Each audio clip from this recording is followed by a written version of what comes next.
Jammu Kashmir bank में हुए घोटालों को लेकर पूर्व गवर्नर जम्मू कश्मीर के सत्यपाल मलिक जी ने एक और खुलासा किया है। पहले उन्होंने यह कहा था कि 3000 के करीब बैकडोर अपॉइंटमेंट्स बीजेपी पीडीपी की हुकूमत के दौरान हुई और अब उनका यह कहना है कि ये जो सिलेक्ट लिस्ट क्वैश की गई है जम्मू कश्मीर में भर्तियों की बैंक में, इसमें जम्मू प्रांत के ज्यादा नौजवान सिलेक्ट हो रहे थे।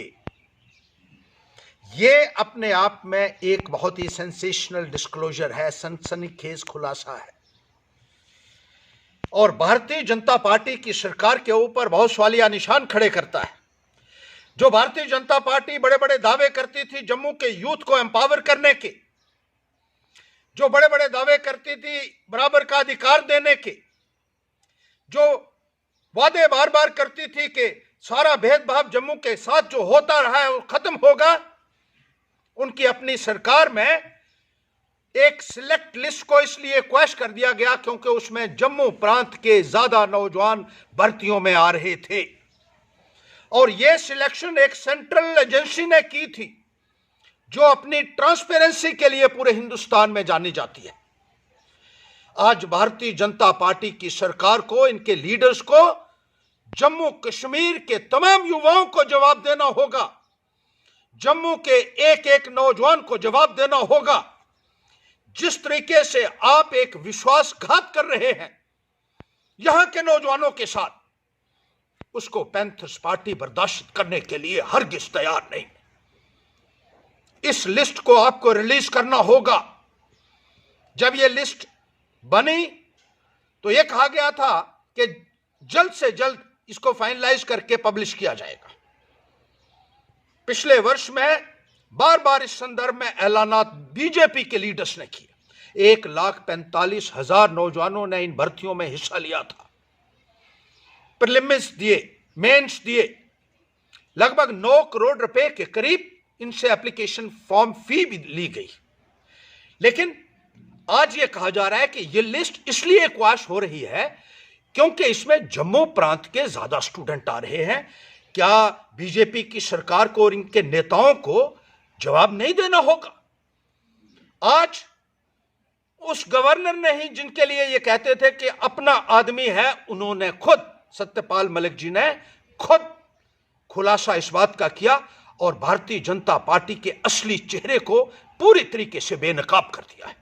ना केवल बैंक में जम्मू के साथ ज्यादती की जा रही है, बल्कि जो हेल्थ डिपार्टमेंट में कर्मचारी लगाए गए थे SRO 24 के तहत, वो जम्मू प्रांत के निकाल दिए गए और निकाले जा रहे हैं लगातार दिन प्रतिदिन, और कश्मीर में उसमें किसी को निकाला नहीं जा रहा है। जम्मू के नौजवानों के साथ यह सोतेला व्यवहार क्यों? हम कहते हैं बराबर का अधिकार दीजिए जम्मू के नौजवानों को, कश्मीर को उनका हक दीजिए, जम्मू को उनका हक दीजिए। और एक ऐसी भर्ती जो सेंट्रल एजेंसी ने की थी, जो अपनी निष्पक्षता के लिए पूरे हिंदुस्तान में जानी जाती है, उसकी सिलेक्शंस को आपने इसलिए रद्द कर दिया क्योंकि जम्मू प्रांत के युवा उसमें ज्यादा आ रहे थे। आज भारतीय जनता पार्टी कटघरे में है। इनके तमाम लीडर्स को जवाब देना है हमारे नौजवानों को। कब तक यह चलता रहेगा? कब तक आप जम्मू के नौजवानों के साथ इस किस्म का सलूक करते रहेंगे? पैंथर्स पार्टी इस संदर्भ में पूरी शिद्दत के साथ आवाज उठाएगी। यह आवाज जम्मू के नौजवानों के लिए हमेशा उठती रहेगी, बराबरी के लिए उठती रहेगी, न्याय के लिए उठती रहेगी और भारतीय जनता पार्टी को इस संदर्भ में जवाब देना होगा।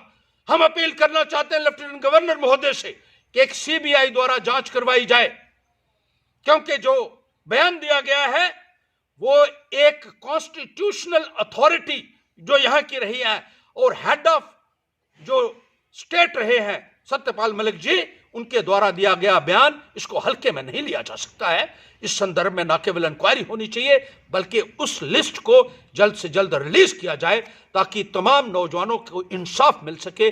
जम्मू कश्मीर के युवाओं के लिए वैसे भी आपने पिछले 9 महीनों में कोई भर्तियां नहीं की, बार बार आश्वासन दिए उनको।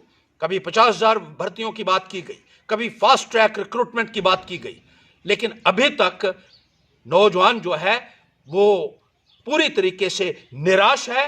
कोई संदर्भ में प्रयत्न नहीं किए जा रहे हैं और खास तौर पर जो रीजनल डिस्क्रिमिनेशन है यह किसी भी सरकार में जस्टिफाई नहीं किया जा सकता। उम्मीद करते हैं कि इसका कड़ा संज्ञान लेफ्टिनेंट गवर्नर महोदय लेंगे और जल्द से जल्द जेके बैंक की सिलेक्ट लिस्ट को रिलीज किया जाएगा।